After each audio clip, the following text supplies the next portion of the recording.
चलिए आ जाइए next chapter में, ई वे बिल। आ जाइए ई वे बिल के चैप्टर में।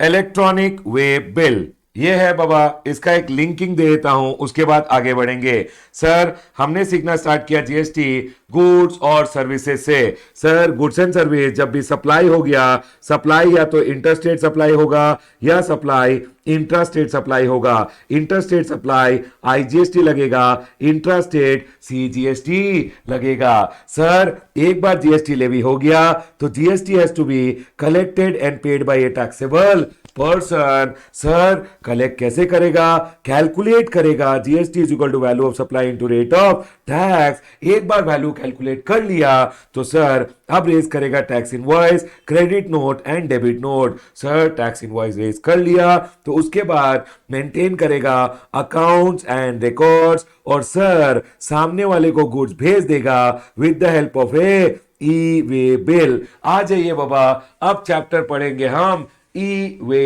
बिल, इलेक्ट्रॉनिक वे बिल का चैप्टर। एक बिल जो आपको ऑन द वे चाहिए होता है, जिसको आप इलेक्ट्रॉनिकली जनरेट करते हो, उसे हम बोलते हैं इलेक्ट्रॉनिक वे बिल।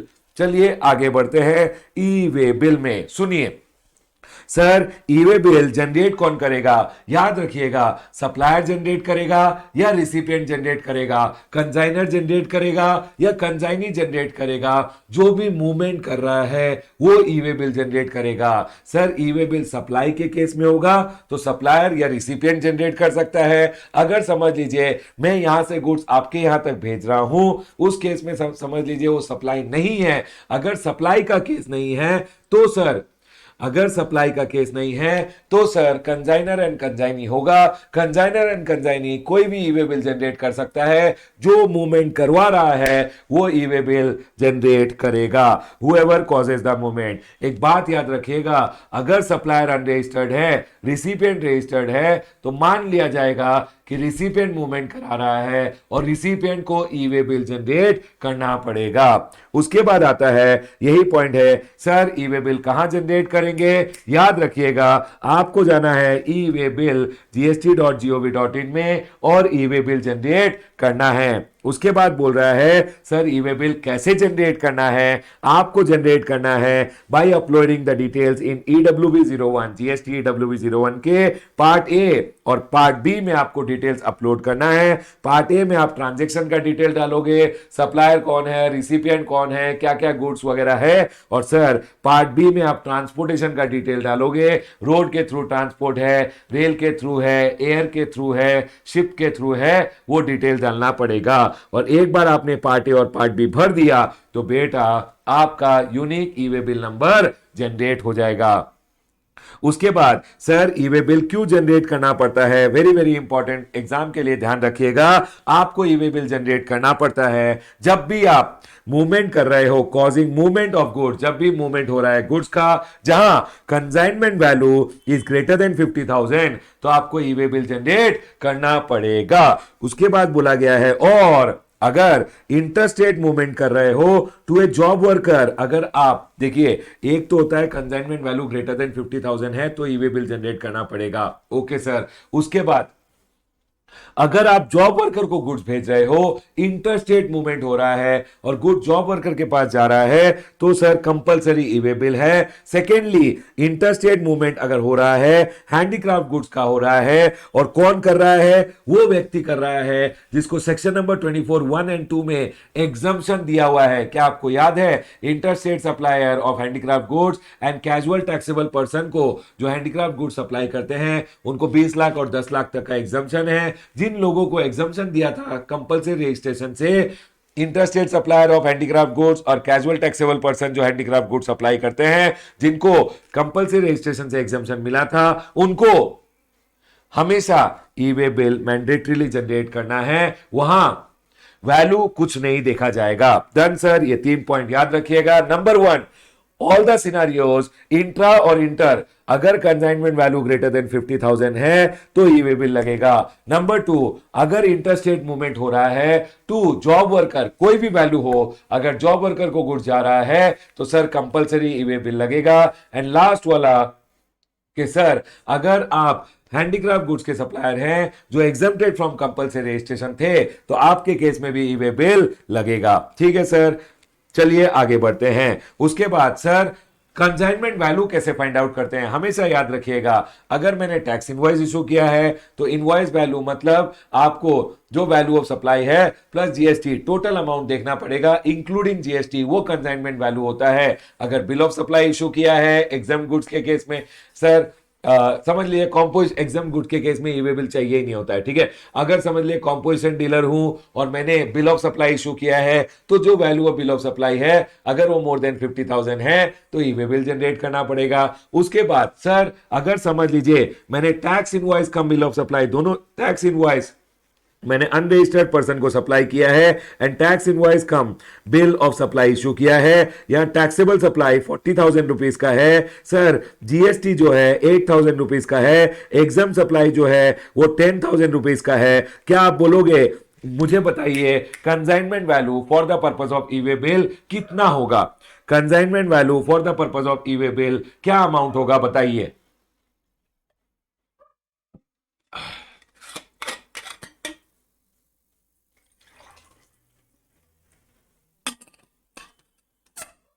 सर यहां पे एक बात का ध्यान रखिएगा, एग्जाम सप्लाई को एक्सक्लूड कर देना है। 40,000 प्लस 8,000 48,000 आपका कंसाइनमेंट वैल्यू हो गया और आपको ई वे बिल जनरेट करने की जरूरत नहीं है।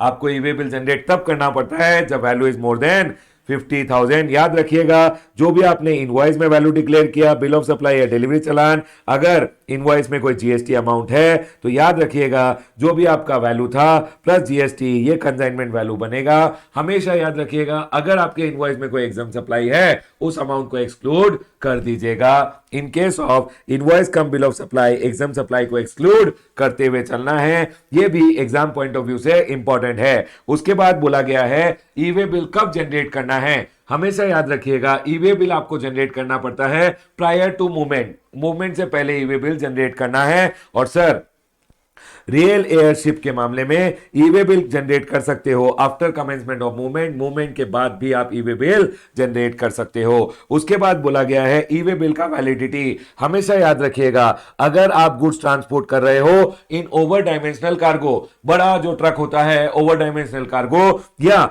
Multi modal transportation, multiple modes of transportation use करके अगर आप ट्रांसपोर्ट कर रहे हो गुड्स यहां से यहां, मल्टीपल मोड्स मतलब पहले गुड्स ट्रक से गए, फिर ट्रेन से गए, फिर शिप से गए और लास्ट में रिसिपिएंट के पास पहुंचे, तो मल्टीपल मोड्स के केस में याद रखिएगा जहां शिप इन्वॉल्व है तो सर ओवर डायमेंशनल कार्गो मतलब बड़ी ट्रक से कर रहे हो, या मल्टी मोडल ट्रांसपोर्टेशन जहां शिप इन्वॉल्व है उस केस में 20 किलोमीटर के लिए आपको एक दिन का वैलिडिटी मिलता है, less than equal to 20 kilometre के लिए 1 डे का validity.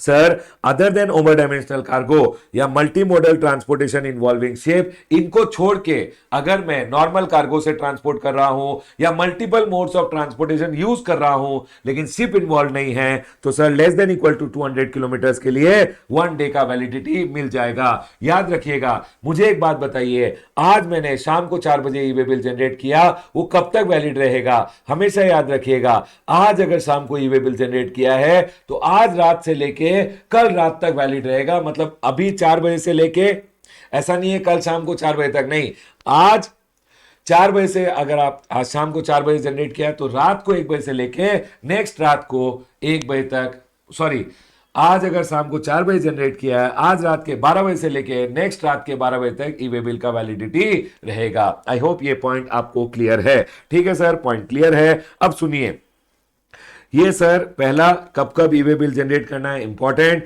Second sir consignment value कैसे कैलकुलेट करते हैं इंपॉर्टेंट, ई वे बिल का वैलिडिटी कैसे कैलकुलेट होता है वो भी पॉइंट इंपॉर्टेंट है। उसके बाद सर अब सुनिए, मोटू को समझ लीजिए, पतलू तक गुड्स भेजने हैं तो बहुत सारे रूल्स आते हैं। रूल नंबर 138 ए बोलता है कि जब भी आप गुड्स भेज रहे हो तो जो पर्सन इंचार्ज होता है उसको invoice, bill of supply, delivery challan plus E way bill और इंपोर्ट्स के मामलों में बिल ऑफ एंट्री कैरी करना पड़ेगा। ठीक है सर। उसके बाद बोला गया है ई वे बिल नहीं कैरी करना है person in-charge in case of rail, air और वेसल। बाबा रेलवे के केस में क्या आपको लगता है जो रेलवे का ड्राइवर है या सर प्लेन का केस में जो पायलट है वो क्या ई वे बिल कैरी करेंगे, उन केस में ई वे बिल कैरी करने की जरूरत नहीं है। लेकिन सर ट्रक का ड्राइवर अगर जा रहा है उसे ई वे बिल कैरी करना पड़ेगा। और सर अब जब ई इनवॉइसिंग आ गया है, ई इनवॉइसिंग में डायनामिक क्यूआर, ई इनवॉइसिंग में जो क्यूआर कोड होता है, नॉट डायनामिक क्यूआर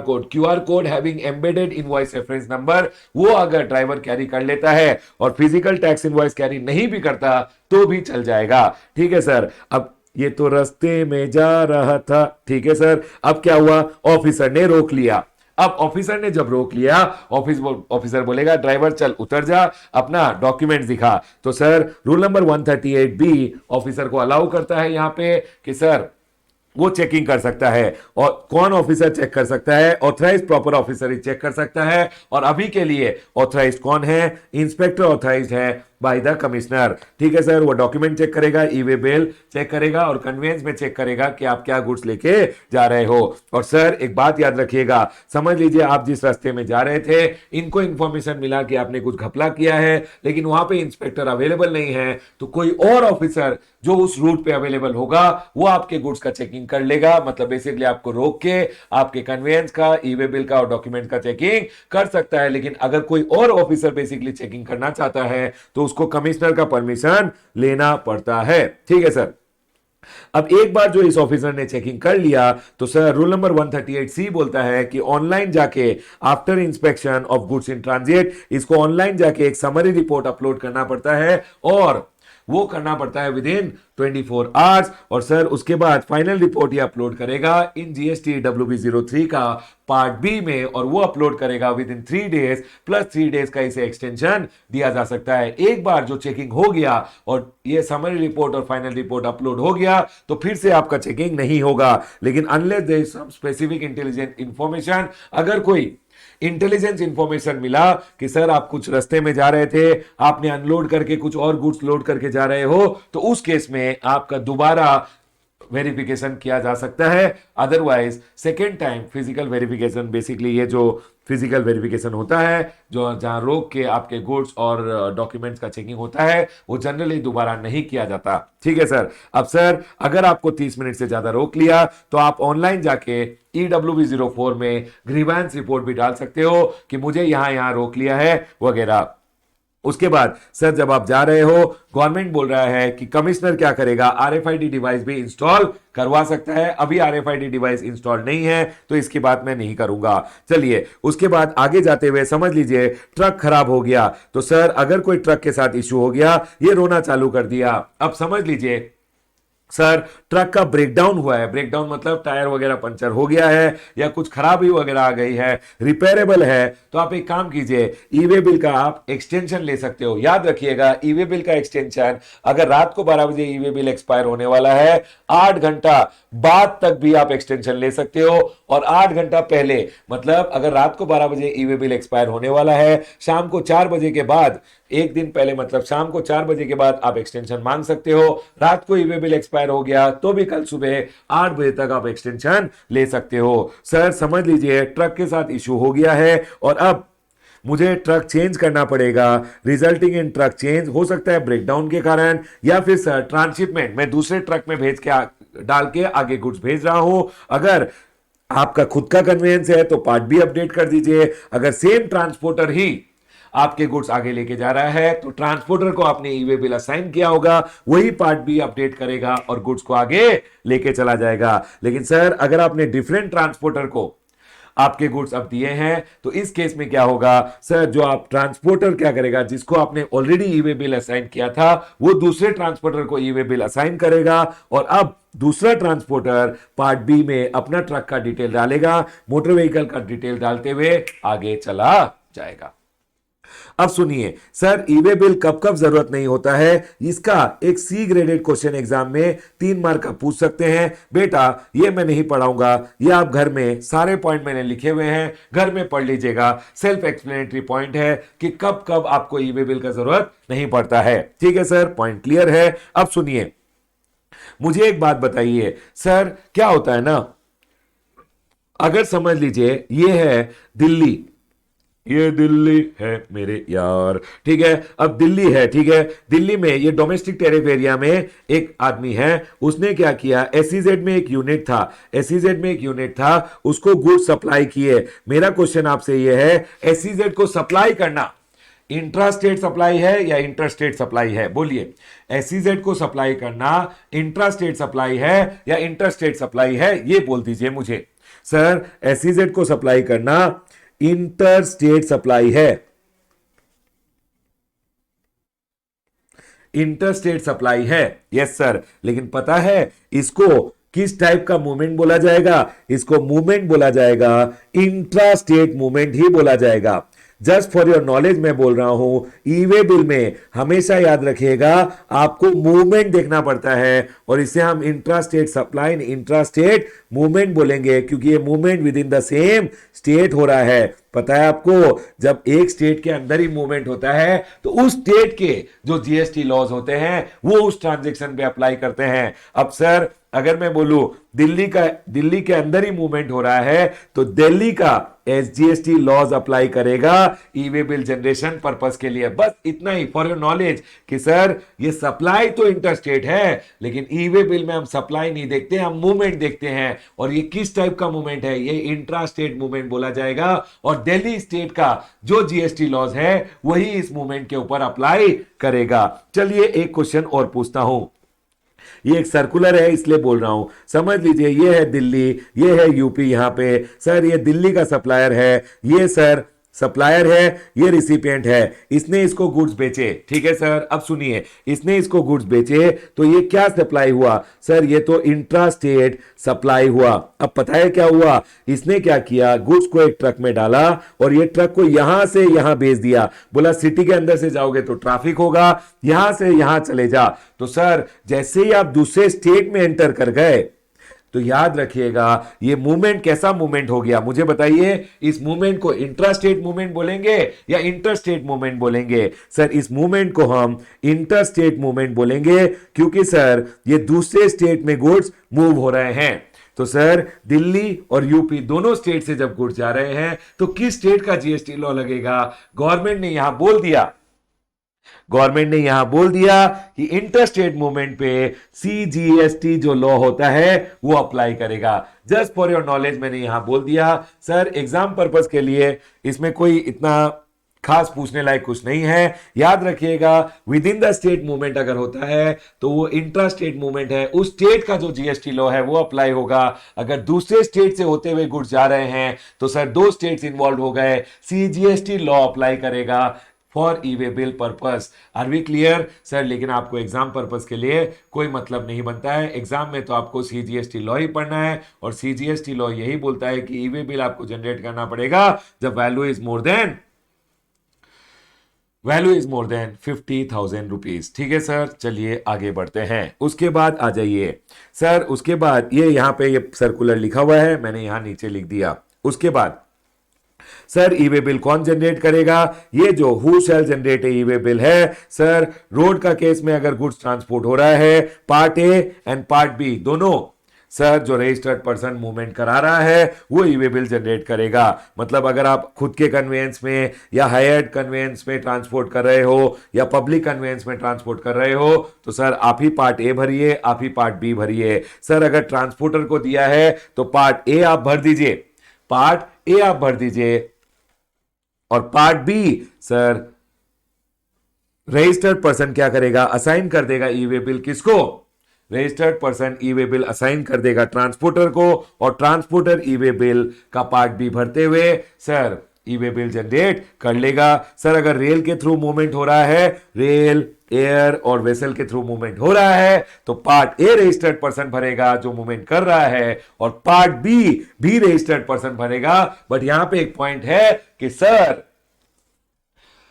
अगर रेल एयर और वेसल के थ्रू मूवमेंट होता है तो पार्ट बी आप पोस्ट मूवमेंट भी बेसिकली डाल के डिटेल्स डाल के जनरेट कर सकते हो। मतलब बेसिकली ई वे बिल पार्ट बी में आप डिटेल्स मूवमेंट के बाद भी डाल सकते हो, और ई वे बिल बिफोर और आफ्टर मूवमेंट भी जनरेट किया जा सकता है। लेकिन रोड के केस में हमेशा याद रखिएगा E way bill before movement ही जनरेट करना है। ठीक है सर, कुछ इंपॉर्टेंट पॉइंट्स मैंने यहां लिखे हैं, समझ लीजिए। मेरे ट्रक में 4 लोगों के गुड्स जा रहे हैं, मेरे पास 4 ई वे बिल आ गए, तो मैं अगर एक ट्रांसपोर्टर चाहूं तो सारे ई वे बिल को कंसोलिडेट करके एक ई वे बिल जनरेट कर सकता हूं। एक्चुअली ई वे बिल जनरेट नहीं होगा, वो एक कंसोलिडेटेड ई वे बिल होगा जहां सारे ई वे बिल का डिटेल्स रहेगा। ठीक है sir, consolidated E way bill can be generated in GST EWB02। Sir क्या मैं ई वे बिल कैंसिल कर सकता हूं? हाँ बाबा हाँ, ई वे बिल कैंसिल हो सकता है, but before sir being verified in transit. E-way bill generated in one state is valid across all the state. उसके बाद सर मैंने रेलवे के थ्रू गुड्स भेज दिए, भेजने के समय ई-वे बिल जनरेट नहीं किया। बेटा रिसिपिएंट जब गुड्स लेने जाएगा ना तो ई-वे बिल दिखाना पड़ेगा, नहीं तो डिलीवरी नहीं देगा रेलवे। ठीक है sir, E way bill can be generated अगर value less than equal to 50,000 भी है तो भी याद रखिएगा E way bill can be generated optionally, अगर आप चाहो तो जनरेट कर सकते हो। उसके बाद सर समझ लीजिए मैंने कोई ट्रांसपोर्टर, ई कॉमर्स ऑपरेटर और कोरियर एजेंसी को अगर ऑथराइज कर दिया तो क्या वो ई वे बिल जनरेट कर सकते हैं? इन्होंने बोला ट्रांसपोर्टर, ई कॉमर्स और कोरियर एजेंसी को अगर आप ऑथराइजेशन दे देते हो तो वो भी part A of GST EWB01 में डिटेल डाल के ई वे बिल जनरेट कर सकते हैं।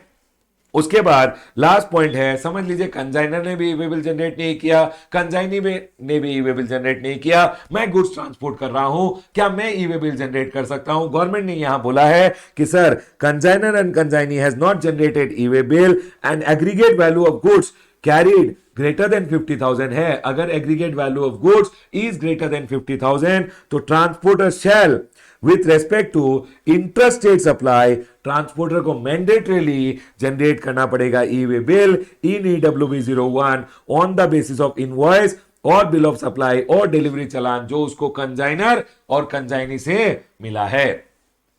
ठीक है सर, पॉइंट क्लियर है। उसके बाद रूल नंबर 138E बात करता है about blocking and unblocking of E way bill.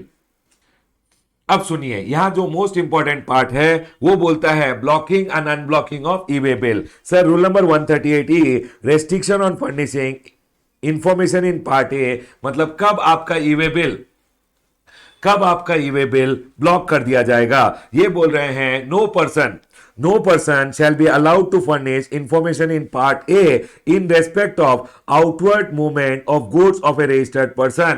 मतलब अगर एक रजिस्टर्ड पर्सन है वो अगर सेल कर रहा है तो आउटवर्ड सप्लाई का डिटेल सर रजिस्टर्ड पर्सन भी पार्ट ए में नहीं डाल पाएगा, बेसिकली पार्ट ए नहीं भर पाएगा। मैंने अगर ट्रांसपोर्टर, ई कॉमर्स ऑपरेटर या कोरियर एजेंसी को ऑथराइज भी कर रखा है वो भी पार्ट ए नहीं भर पाएंगे with respect to my cell.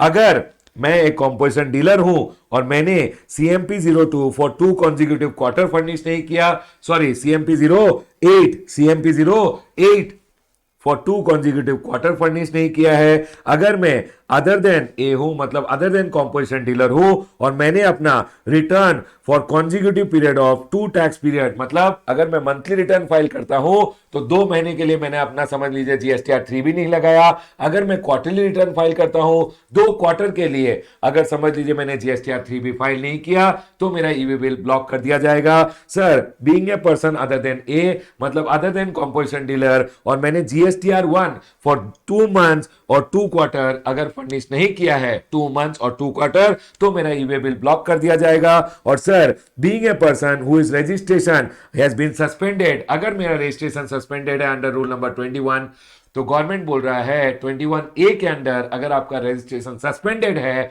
तो सस्पेंशन के दौरान आप ई वे बिल जनरेट नहीं कर पाओगे। उसके बाद एक प्रोवाइजो है, इधर प्रोवाइजो क्या बोल रहा है कि सर आप कमिश्नर को एप्लीकेशन दीजिए इन EWB05 कि सर मेरा ई वे बिल का जो प्रॉब्लम है कि मैं पार्ट ए में डिटेल्स नहीं भर पा रहा हूं उसको अनब्लॉक कर दीजिए। तो अगर आप कमिश्नर को क्या करोगे, एक एप्लीकेशन दोगे इन GST EWB05, तो सर अगर सफिशिएंट कॉज लगा उसे तो सर वो एक ऑर्डर देगा इन GST EWB06 एंड अलाउ कर देगा furnishing of information in part A of EWB 01 या फिर रिजेक्ट कर देगा request after providing opportunity of being heard. ठीक है सर, पॉइंट क्लियर है। मुझे लगता है ये पॉइंट और ये छोटा छोटा जो पॉइंट है ये इंपॉर्टेंट है, ध्यान रखिएगा। उसके बाद सुनिए सर, अगर मैं गुड्स को वेइंग ब्रिज में भेज रहा हूं, मतलब ट्रक में गुड्स डाल के वेइंग ब्रिज पे भेज रहा हूं नापने के लिए कि सर कितना गुड्स है, तो सर वेइंग ब्रिज पे भेजने के दौरान सर अगर डिस्टेंस 20 किलोमीटर है अप टू 20 किलोमीटर, तो आप डिलीवरी चालान के साथ गुड्स को भेज सकते हो, आपको ई वे बिल की जरूरत नहीं है। लेकिन अगर ग्रेटर देन 20 किलोमीटर है distance from your office till the weighing bridge, तो सर उस केस में ग्रेटर देन 20 किलोमीटर अगर है तो डिलीवरी चालान प्लस ई वे बिल दोनों की जरूरत पड़ेगी। उसके बाद आ जाइए, आगे बढ़ते हैं। सर अगर एक कंजाइनर गुड्स को जीटीए के पास भेज रहा है तो गवर्नमेंट ने यहां पे एक एग्जम्पशन दे रखी है। गवर्नमेंट बोलता है अगर आप ट्रांसपोर्टर के यहां तक अपने सामान को भेज रहे हो तो आप एक काम कीजिए, ट्रांसपोर्टर के प्लेस ऑफ बिजनेस तक भेज रहे हो वो विद इन द स्टेट है और डिस्टेंस अगर अप टू 50 किलोमीटर है तो ई वे बिल का पार्ट ए भरिए, पार्ट बी ट्रांसपोर्टर भर लेगा, कोई बात नहीं, चल जाएगा। उसके बाद अगर डिस्टेंस मोर देन 50 किलोमीटर है तो आपको पार्ट ए और पार्ट बी में जिस ट्रक में आप भेज रहे हो उसका डिटेल्स भर के भेजना पड़ेगा। Done sir. उसके बाद सुनिए, आपकी ट्रक से गुड्स अनलोड होके बड़ी ट्रक में डाल दिए गए और आगे चले गए। अब सुनिए, ये जो दिल्ली का जीटीए है, ये जो जीटीए है, ये इसका ट्रक दिल्ली पहुंच गया। अब दिल्ली में ये ट्रक से क्या होगा, गुड्स अनलोड होंगे छोटे ट्रक में। अब सुनिए, यहां से जब गुड्स ट्रांसपोर्टर के गोडाउन से या ट्रांसपोर्टर के प्लेस ऑफ बिजनेस से जब फाइनल कंजाइनी के पास गुड्स जा रहे हैं, तो भी अगर ट्रांसपोर्टर प्लेस से जा रहे हैं, इंट्रा स्टेट मूवमेंट है और डिस्टेंस अप टू 50 किलोमीटर है, तो पार्ट ए का डिटेल्स है चलेगा, पार्ट बी में आपको नया ट्रक का डिटेल डालने की जरूरत नहीं है। लेकिन अगर डिस्टेंस मोर देन 50 किलोमीटर है तो पार्ट ए का डिटेल और पार्ट बी को आपको अपडेशन भी करना पड़ेगा, जो नया ट्रक है उसका डिटेल भी डालना पड़ेगा। क्लोज करता हूं अपना discussion with respect to e way bill. Sir इसमें क्या क्या इंपॉर्टेंट पॉइंट है, फिर से बोल रहा हूं बेटा, ध्यान रखना कब कब ई वे बिल जनरेट करना पड़ता है। कंसाइनमेंट वैल्यू कैलकुलेशन बहुत इंपॉर्टेंट है। उसके बाद सर ई वे बिल का वैलिडिटी कैलकुलेशन इंपॉर्टेंट है। उसके बाद ई वे बिल कब कब जनरेट नहीं करना है, ध्यान रखिएगा, 3 पॉइंट पढ़ लीजिएगा। Okay sir. उसके बाद रूल नंबर 138E, उसके बाद ये छोटे छोटे पॉइंट और जो मैंने यहां पे ये पॉइंट बोला है ये भी एक बार देख लीजिएगा। सर कैसा चैप्टर है ये, बोलने को तो सी ग्रेडेड चैप्टर है, 2 से 4 मार्क पूछ सकते हैं, ध्यान रखिएगा। राइट एवरीवन, क्लोज करता हूं अपना discussion on E way bill